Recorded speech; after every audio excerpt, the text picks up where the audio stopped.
Hey everybody, James Shepard here with another episode of the Merchant Sales Podcast. Today is a little bit unique. I'm going to share some insights with you on something I call the Merchant Life Cycle. The Merchant Life Cycle. This is just something that's kind of just been in my head, rattling around as I'm talking to people in the industry.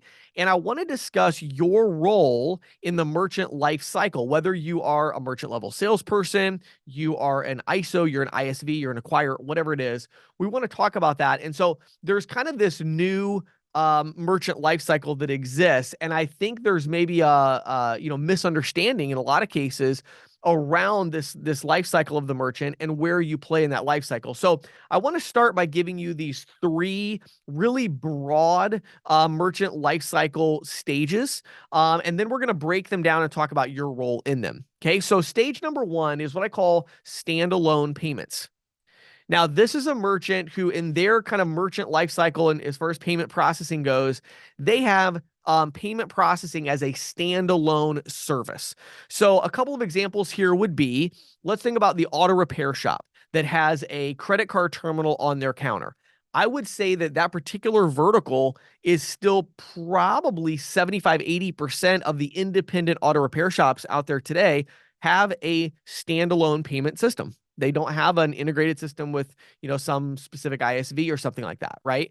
And so, right, we have that first life cycle. Another example would be card not present, would be like let's say an HVAC company that has a virtual terminal. So they just log in online, they type in credit card numbers, and they run payments. So if you're one of their clients and you want to pay them, well, they may have a little link they can send out for you to pay, but most likely you're just calling them on the phone or writing your credit card number down on a piece of paper, which I don't really do that anymore, but I still see I got a invoice yesterday from the reason it's on my mind is we had a contractor that sent us something like that, like, hey, write your credit card number down and mail this back to me. I was like, no, thank you. That's standalone payments, and that is the first stage in the merchant life cycle. Okay. Stage number two is what I would call a general software integration. Okay, a general software integration. Now, this is not a term that's widely used. I don't know that I've heard anybody else use it in this context, but I call it a general software integration. And the idea here is, think about something like maybe a Clover system. There's so many others out there that are these very kind of generalized systems. You could think about maybe even something like Aloha for a restaurant in some scenarios, right? Could be considered this, where it's a solution that is significantly better than standalone payments, right? It has a ton of features, right? But the differentiating factor is that when you look at that system, it wasn't tailor-made for that specific sub-vertical. So imagine a pizza shop, right, using a point of sale system that allows them to have their menu and to have some modifiers, but they aren't able to track things like selling pizza by the slice. Maybe they don't have a feature like an integration where when somebody calls in to order their pizza, that their information pops up on the screen with their most recent orders, right? And I could give you a million other things like that. It doesn't have any kind of delivery functionality in the system. So they have a point of sale system, right? Again, maybe a Clover where it's not using certain apps or something like that. It's just a very basic system like that.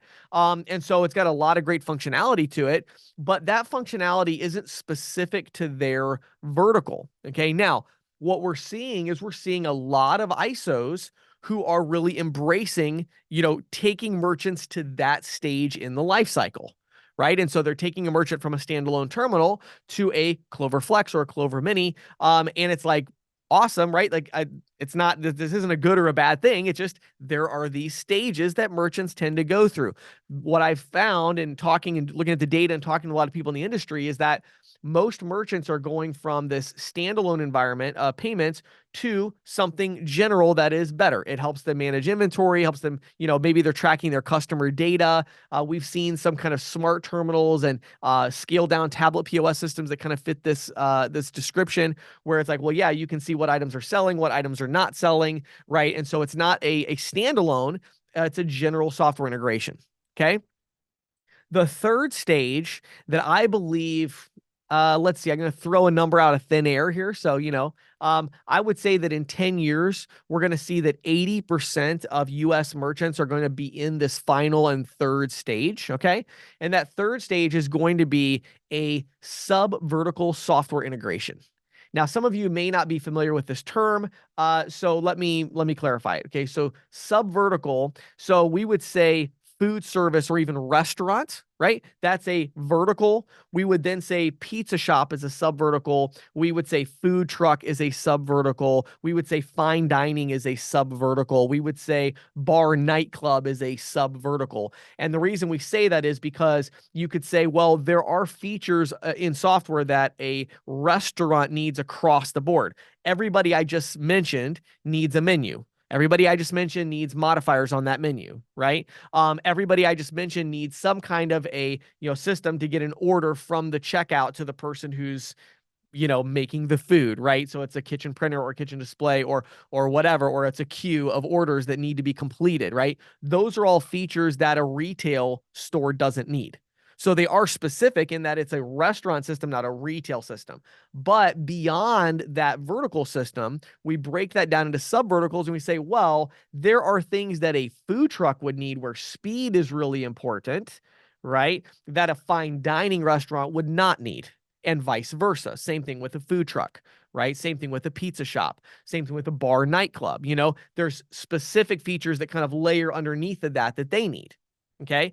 Now, what we see in the market today is we see a lot of these solutions that are either very generalized, like a Clover that's like trying to service everybody, right? Then we see, Toast, which is trying to service all kind of food service restaurant. What we see them doing is they're trying to address this third stage that everybody knows is coming, and they're doing it in different ways. You look at somebody like Clover, they're addressing it with the app marketplace. So there's now an app for, a pizza shop. There's apps for different features that would be really specific to maybe a nail salon that needs appointment scheduling, right? That's built in. So you have, the idea of the app marketplace, the kind of ecosystem. We see that. But then we also see the idea of building out features. Clover does this, but also look at somebody like a Toast. They're building all of these features so you can kind of toggle certain features on and off. Maybe you don't need this particular feature, but you do need that one. And so they're trying to address that. Where we're going to see the biggest layer in terms of technology that's going to be prohibitive to that approach is going to be integration. Okay. So the real challenge is that, it's one thing to say, we're going to, build out 17 new features this month, right? That's feasible, right? That's if you have a big team of developers like these companies do, like a Toast or a Clover, it's like, sure. But what happens when you say we're going to build out 17 integrations with other software companies? Well, now we have a problem. Now we have to negotiate with that company. We have to get access to their API. Maybe their API isn't very good. We got to think through how that works. Maybe it's an old API. And so what happens is, as we move forward in this, we're seeing a lot of external forces coming into these software plays, things like, verticalization of every service that exists for businesses, right? In 10 years, nobody will go out and get payroll services, right? They're going to get payroll for their particular vertical. Why? Because there are specific needs that restaurants have with payroll as they process, for instance, tips that a retail store would not deal with. And so as a result, we're seeing all these different services like insurance, payroll, banking, access to capital, on and on the list goes, where there's going to be specific APIs so that we can build very specific user experiences, right, for different verticals and sub verticals. Right. So that's kind of, we think through that, right? How is that going to look? Well, then you have all of these other integrations that are so specific. I've mentioned many times on here about, CC Storage, the self-storage management software company that I own as an ISV.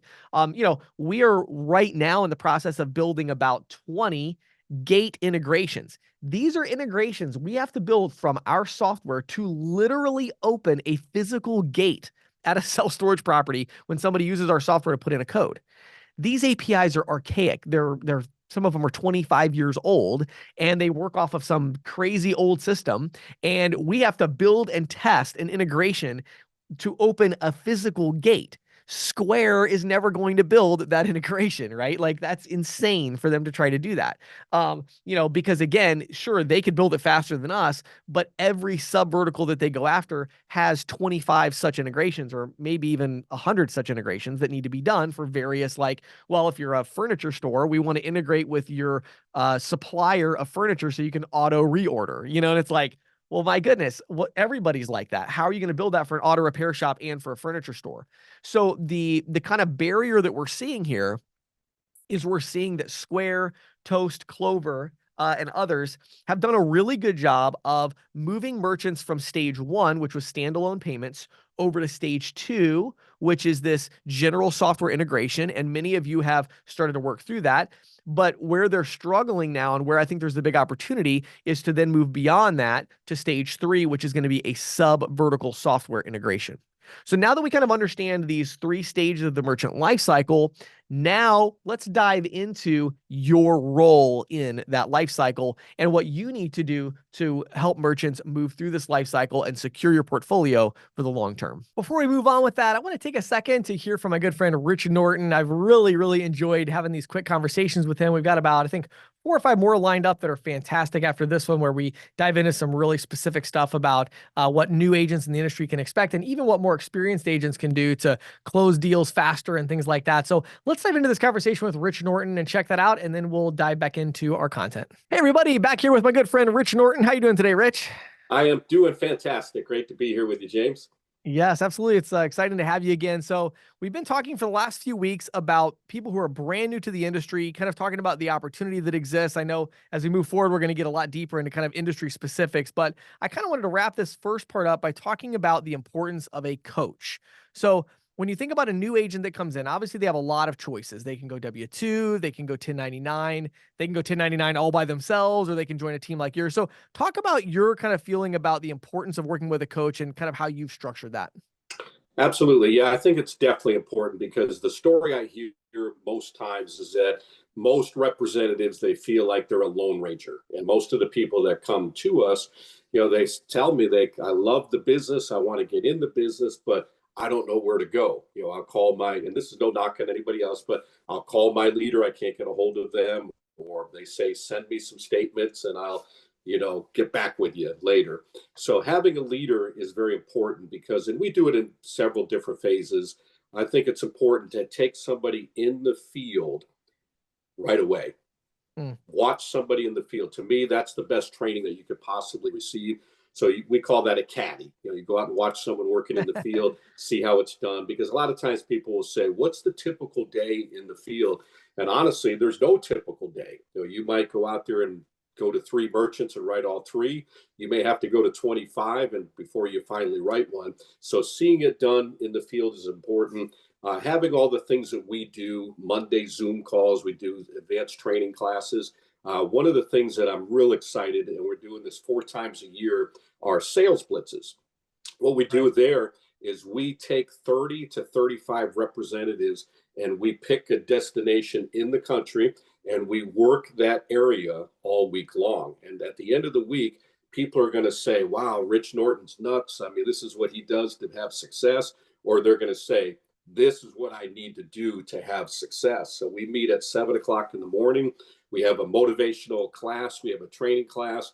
We take people out in the field. We pair them up with professionals. We have a big fellowship dinner at the end of the night. Everybody gets a good night's sleep. Hopefully, they understand that this ain't a party. You want a party, we'll do that somewhere else. But we're here to get business. And what's exciting, the last one that we did, and there's a majority of the people that are there are new people. We had 31, and I believe we got 93 merchants written that week.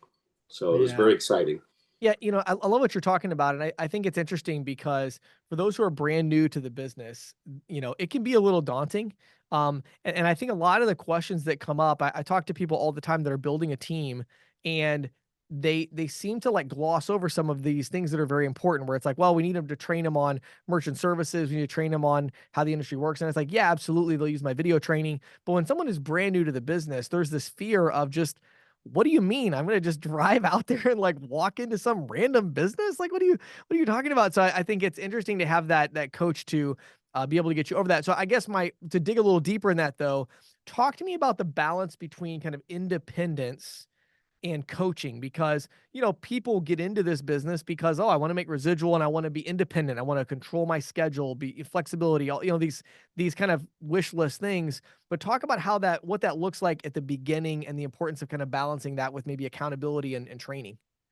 Absolutely. So when we start somebody out, immediately we have them with a field leader.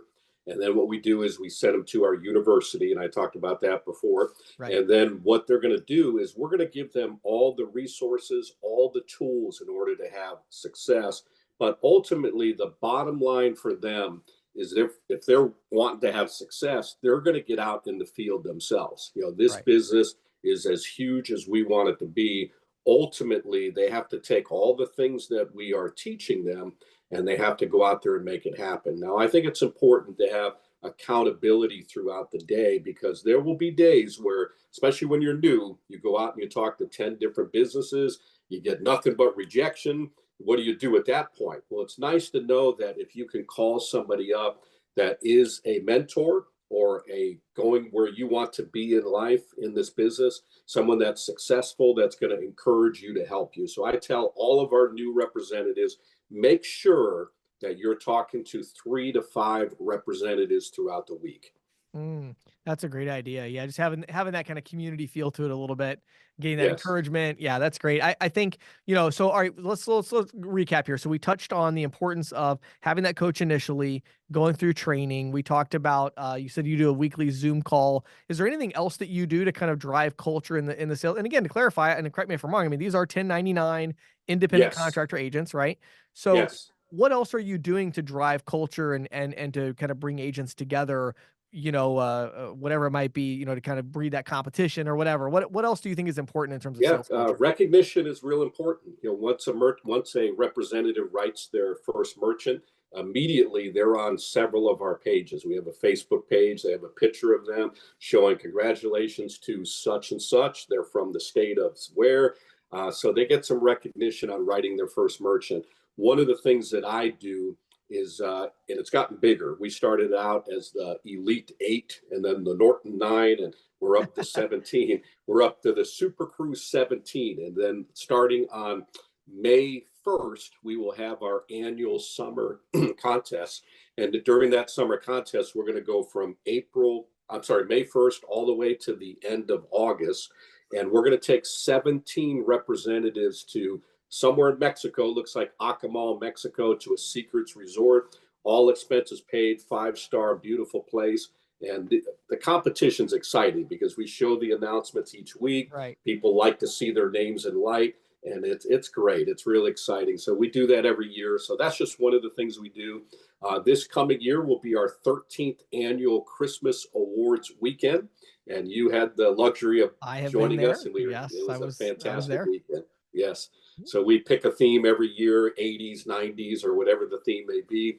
Everybody dresses up for the party, but we recognize Rookie of the Year, top sales representatives, top revenue producer, top leaders. All these are important. And that's, people may say, well, I just want to make money and that's it. And that's fine, but that can't be our only goal.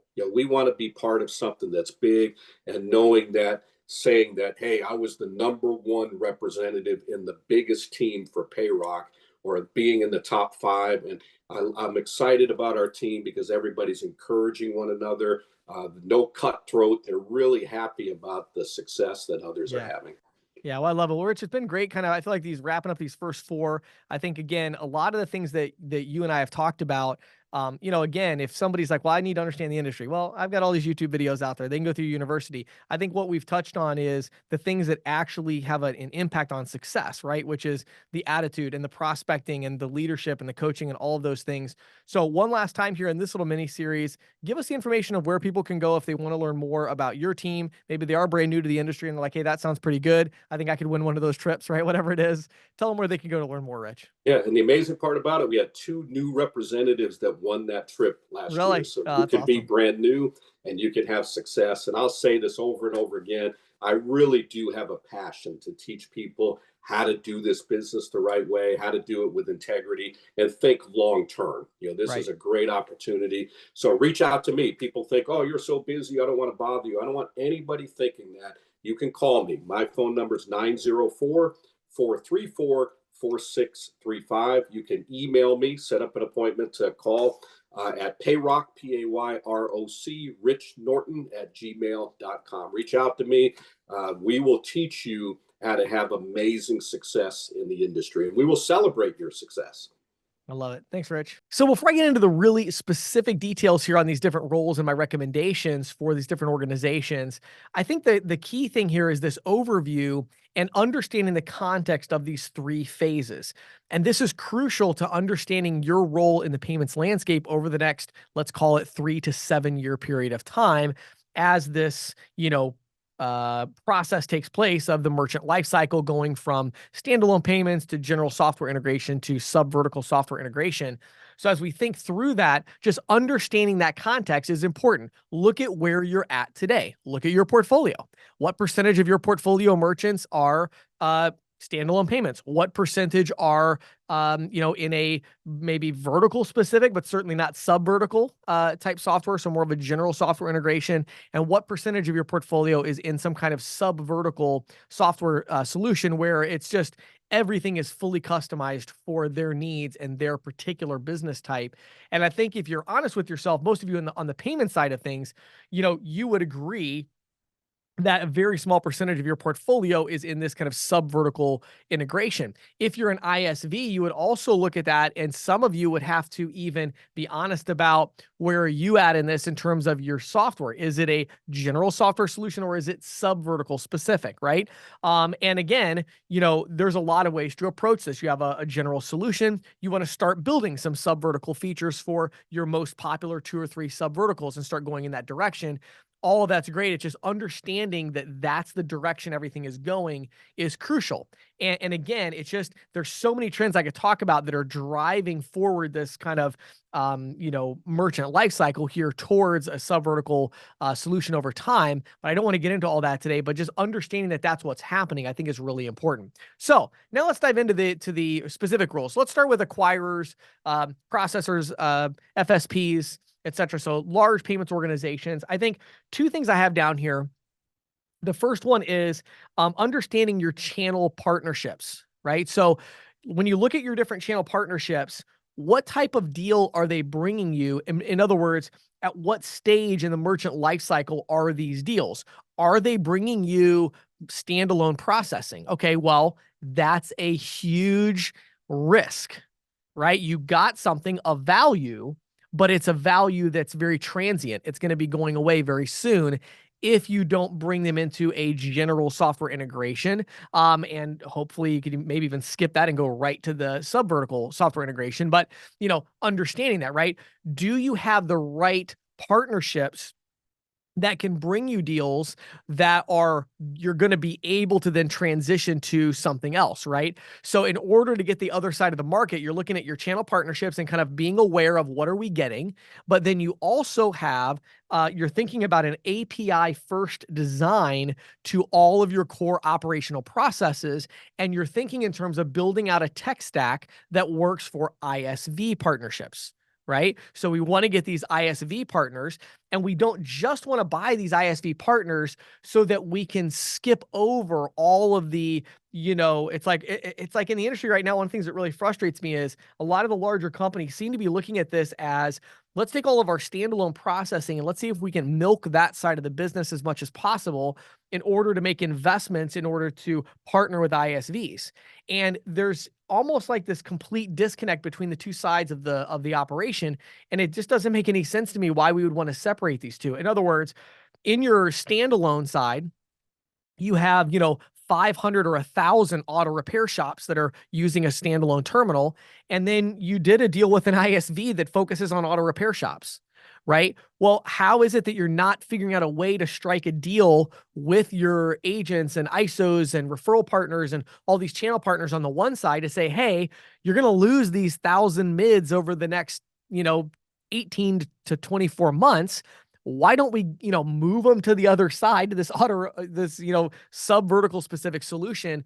And so you need to have, as a large organization right now in this industry, you need to have both sides, and both sides need to be talking to each other. Okay. So I think that's really, really crucial. So channel partnerships, thinking about what are people bringing you, where are these merchants at in their life cycle, and then thinking about an API first design for all of your operating procedures and everything. So from, everything from underwriting, what gateway solution are you offering? Like, what do you have available so that an ISV can easily integrate and they can fully automate everything from the onboarding process to, processing card, ACH, everything else, right? So that's the larger enterprises. Number two, let's talk about the ISOs. Okay. Now, again, I know these words are kind of blended a little bit. There's ISOs and some acquirers are also ISOs and things like that. But for the ISO, number one, you've got to be thinking about your upstream partnerships. The upstream partner has become very, very important. Is this upstream partner giving you the technology that you need to be able to find ISVs and integrate with them? Are they providing, maybe you don't need that. Like, are they providing, hey, here's great technology that you can integrate with, and you can go sub vertical with it in certain, markets. It's starting to become a little more tricky to find, we went through this phase where, like, when I got into the business, it was like, well, you want to be a broker and you want to sell for 7 different payment processing companies, right? And then we got away from that, and it was like, well, why would you do that, right? Just work with one company, and they already have, a terminal. They also offer a couple of point of sale that are general point of sale solutions. They have Clover. So just partner with this one company and you're all set. Now we're moving slowly back away from that again, which is, well, hold on, I need a sub vertical solution for these different verticals, right? So as an ISO, you've got to start developing different partnerships with technology companies, with processors, to make sure that you've got what you need there. Also, though, you got to be thinking more in terms of leveraging your payments expertise to get some partnerships done. Realize you could go to these ISVs and say, hey, I'm going to provide you with the payments expertise. Let's get the payments piece figured out for your business to help you monetize payments. And you're providing some payments expertise, right? So partnerships, payments expertise, and then portfolio conversion. This should be a top priority. And I was really thinking about this ahead of time. Most of you know me. I don't normally write a bunch of notes for these types of things. I just kind of, speak off the cuff. But I was putting some notes together for this, and it was like, how do I explain how important this is? And I realized that this is really a financial component that we need to discuss. So you have a portfolio right now, and maybe it's got a lot of standalones. It's got a lot of general software integration. And you're like, well, James, I want to just go sell new accounts, right? Okay. Well, let's think about that, right? Let's say we have an account. I'm going to pull my iPhone out here so I can do some calculations for you. Let's say we have an account, and I've been using auto repair shops, so I guess I'll keep going with that. We have an auto repair shop. They do $50,000 a month in processing volume. All right. And let's say you had them on dual pricing and you're making, a 1% residual on that, right? So you're making $500 a month on that account. All right. Now, that $500 a month, because they're a standalone merchant, industry average tells us that you've got to, it would seem that you would have about 24 months with that merchant. I think that number is probably closer to 17, 18 months. And the reason I say that is because these trends are going to accelerate, and the auto repair shop is going to become much more likely to switch to some sub-vertical specific solution over the next 17, 18 months. But let's just say it's 18 months, right? So times 18. So you have an account that right now is worth $9,000, which is 500 times 18. Now, what if you took some time to flip that merchant from what they're using now, the standalone terminal, and you flip them to a sub-vertical specific ISV?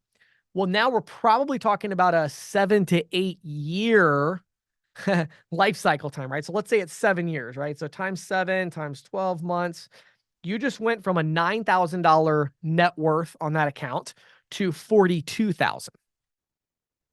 Okay.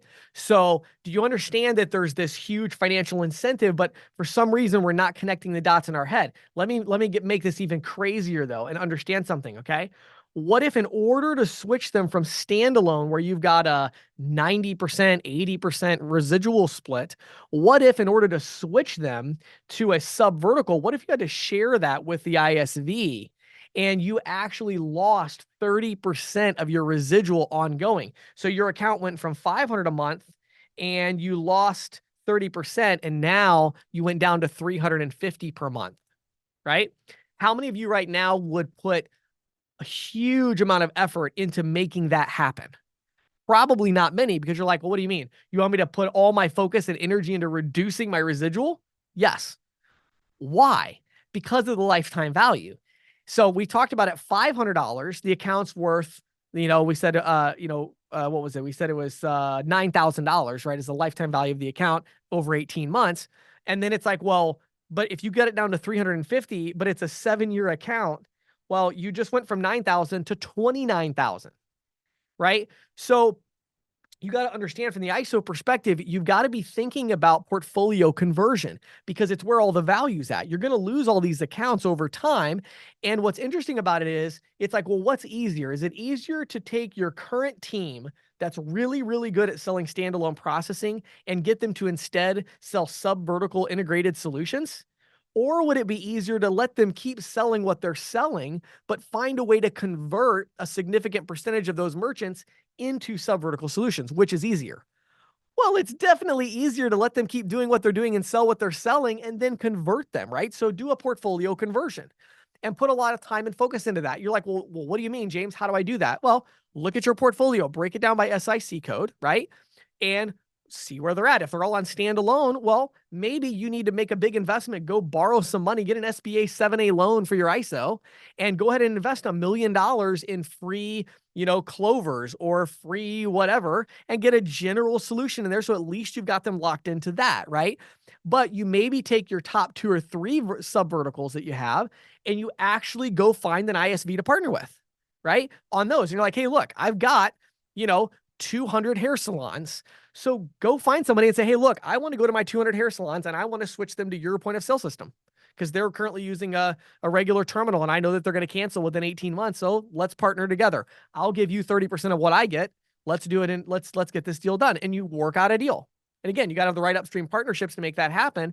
But portfolio conversion right now today, like literally hiring, like paying the salary of an inside salesperson or 3 or 4 inside salespeople, depending on your size, where all they're doing is converting standalone into sub-vertical or even general software integration, is probably the highest ROI investment that you will ever make in your life, because it's such a powerful trend. But it maybe is something that you're not investing in right now. So you want to think about that. Okay, let's keep going. So, the merchant level salesperson, right?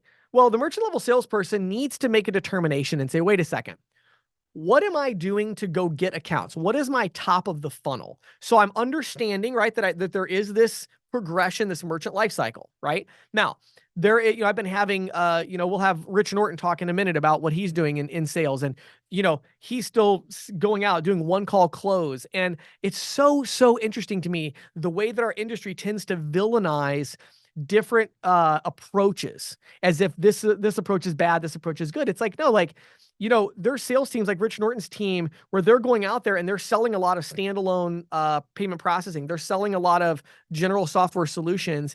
And that's good. That's an engine. Like, that's a top of the funnel, right? But in those cases, you've got to say, well, as a merchant level salesperson, my top of the funnel is I'm really good at going out there and closing a bunch of deals. Do I have an upstream partner who's good at making ISV deals and doing portfolio conversions? Right? That's the key. Because I don't want to be in this, I don't want to be running in this hamster wheel where I lose 35% of my clients every, year. Right now I'm losing 20%. So in 2 years, I'm going to be losing 35% because these trends are going to accelerate. So that's fine. It's not like, well, it's bad. If you go out there and do one call closes and sell deals on the spot and give them a terminal, that's bad. No, that's not bad at all. That's awesome. Like, well done. Just be aware of what you're selling. You're selling the first stage of the merchant life cycle, and these trends are accelerating. So you got to make sure that you got a way to convert them. Like, you got to have a process, right? So that's what the idea. We want to be thinking through all of these things. Okay. Next, once you have the top of the funnel figured out, and you know what you're bringing in, you either need to become a farmer, hire a farmer, or partner with a farmer. Okay. So what I mean by that? Well, most of you understand this terminology in sales. You have hunters and you have farmers, right? The hunters are the ones that are going out there and on the hunt, and they're bringing in the new client. They're bringing that fresh one in. Well, the farmer is the one that is actually out there farming and taking his time and being patient to get this crop, and planting his seed and watering, and it's like, yeah, like, so if you're going to be a hunter, Well, you have a couple choices, right? If you're a merchant level salesperson and you're on the street or you're on the phone, it's like, well, either you need to become a farmer, which means you're going to start selling sub vertical integrated solutions, which I talk about a lot. That's a great path. You pick a vertical, you really get into it. You're really not even part of the payment processing industry anymore per se. Like you are, but you're not. You're really becoming part of this other industry, and you're becoming a vendor for this other industry. You're actually part of the hair salon industry or the pizza shop industry or the contractor industry, and you're becoming a provider for them. And you have, ISV solutions you partner with. You, of course, have payment processing as one of your features that you monetize. So you can go that route and you can become a farmer, right? Or you can hire a farmer. You're large enough. Hey, you know what? Hire somebody in who's got a track record of sales success, maybe not in cold calling, but a track record of sales success where they are able to call your current customers and work with them to get them flipped over to whatever your favorite solution might be at that time, right? So that's fine. You can do that. You can hire a farmer, or more likely and most commonly, you would partner with a farmer. So again, looking at your ISO, looking at their upstream partners, like somebody who understands, hey, yes, we realize that the fact that you just brought us the fact that you just brought us a virtual terminal account for an HVAC company, we understand that that's a risk because they are going to flip to a sub-vertical ISV at some point that specifically works with home service contractors. So we understand that that's a risk. What are we doing about it, right? Or do we have a plan? Are we going to be flipping them to another provider? Like, what are we doing about this, right? So making sure you have the right partner. So you got to partner with a farmer, somebody that's going to farm your accounts and plant those seeds and reach out and partner with the right ISVs and put these deals together over the next 18 to 24 months. So what is this, vision that your partners have for the future of the industry? Okay. Lastly, I want to talk about ISVs for a minute. If you're an ISV, okay, what do you do about this merchant life cycle? Well, number one, you need to make sure you are effectively monetizing payments. Monetizing payments crucial, right? So when I say monetizing payments, I don't just mean, oh yeah, we have an integration with somebody, and so if one of our clients wants payment processing, we can do it. No, I'm not talking about that. I'm talking about effectively and efficiently monetizing payments. You want to be making as much money from payments as you can while providing a fantastic experience. So that means that you understand the payments piece. You understand the pricing. Your team knows how to sell it. Or again, maybe you are the top of the funnel, meaning you're going out there and you're selling people on your software, but not on the payments because you don't understand that. Okay, well, that's very important information. Are you integrated with a payment processing company that has an inside sales team that's calling your merchants and setting them up on the payment processing because you don't understand it?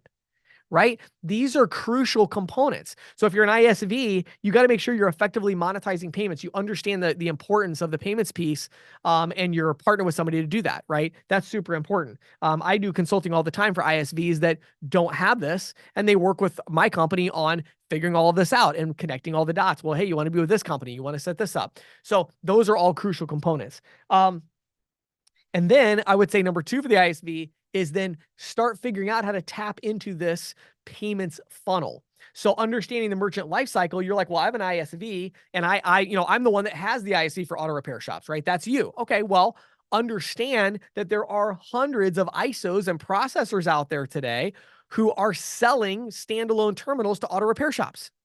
That is not the best solution for them. You know that. They know that. So you got to reach out to them and you got to strike some deals where you're able to get those accounts moved over, and you got to find the right partners who understand the lifetime value difference, because yeah, they're not going to get that, they're not going to make 90% of the profit on that deal. They're going to make less because why? Because you're the ISV and you want to make some money, and that's fine. There's nothing wrong with that. So you figure that out, right? Do you get all the software fees and then you get a small portion of the payment processing? Do you split all of it up? How does that work? But you got to tap into that funnel and understand that this is an existential threat to the payments industry, that merchants are going through this life cycle. Okay. So I think it's super important for us to understand this merchant life cycle as I've outlined it, right? So again, I also think it's very important to say there's nothing inherently wrong with selling merchants at any one of those points in the life cycle. So you want to go after standalone payment accounts? Great. Good for you. That's awesome. That's an engine. That's very valuable. But the lifetime value is going to be much more valuable if somebody, either you or your upstream partner, is making investments into portfolio conversions to sub vertical specific integrations. You go out there and you're like, well, no, I'm selling. I'm there's nobody's going to come after me because I sell Clover. It's like, well, okay. We've talked to quite a few self-storage property owners that are using a Clover Flex, and guess how many of them switched to us when we talked to them? Like, I don't know, 95%. You know why? Because Clover doesn't have a gate integration to open a physical gate at a self-storage property. They also probably don't have integrations with whatever kind of crazy insurance is necessary for an HVAC company, or, you know what I mean? Like, there's too many features to keep up with. So yeah, there are going to be, again, you could dive in. I'm not trying to villainize Clover here. I mean, you could dive into the app market and you could find some really specific stuff. But my point is the fact that you're selling point of sale solutions, right? Well, that's good. We had, what was it? We had Union on here recently, and it's like, well, yeah, I'm selling, whatever. I'm selling Aloha, or I'm selling some other, and it's like, well, this is a restaurant system. Well, yeah, but is it a system for a high volume bar venue? And it's like, well, no, not really. Well, then companies like Union is going to steal that. So you got to look at where you're at. If your merchants aren't in that final stage of the life cycle, that doesn't mean you need to run around like a chicken with your head cut off, or it's like the world is coming to an end, the sky is falling. It's just understand that there is a merchant life cycle, and over the next, let's call it the next 7 years, okay, those accounts are going to move to sub vertical specific integrations. So be aware of that and take the appropriate action. So hopefully all of this, I know it was a lot, but I hope that this kind of started your mind kind of going into gear a little bit to say, okay, what am I good at? What's my distribution like? Where am I getting accounts from? And then what kind of accounts am I getting? Where are they at in this merchant life cycle? And then how do I move them to the next step so that I can further increase the lifetime value of my merchants? My name is James Shepard. Thanks for taking time to listen to me rant this morning about the future of the industry. I really enjoyed making this one, and I hope you enjoy listening to it. Well, I'm joined by my good friend Vlad Sadowski from the TVA once again for an announcement. I'm sure, Vlad, as you talked about last week, we got some things coming up with SEAA, which is like literally happening in a few days here. So tell us about the SEAA for those who maybe missed last week's announcement to make sure they do not miss out on this opportunity. Of course, James. So SEA is coming up next week, as everybody knows. And we want to make sure that everybody is aware that we have an ongoing series of our games, Game On page, where you can win various prizes, including BMW, Tesla, and electric scooter for people that want to travel light. As I mentioned last week, the SEA will be hosting a bar crawl on Bourbon Street. There is an imminent potential to earn additional points by spending with the Nativia card and get closer to the winning. And as always, find out about the Game On at nativia.com/game on. Awesome. And of course, for those who do not yet have the Nativia professional card, they can head over to nativia.com/professional. That's nativia.com/professional. And Vlad, you also have to mention this Uber thing, which I think is pretty cool. Talk about that a little bit for those who are already card holders, maybe, and they're wondering about how they can get some benefits at the SEAA this year. Absolutely. This is the only way I travel these days on Uber, James. So especially for the SEAA, for card members only, we will have a special promotion in our gift card page. All you have to do is go to the gift card inside our app, choose Uber. It will generate a code of 10% off. Put that into the Uber app and enjoy the ride. Love it. Good stuff. So again, that's nativia.com/professional for those who don't have a card. For everybody else who already is a card member at this point, definitely check out Nativia at the SEAA. Thanks again, Vlad, for joining us. Thank you.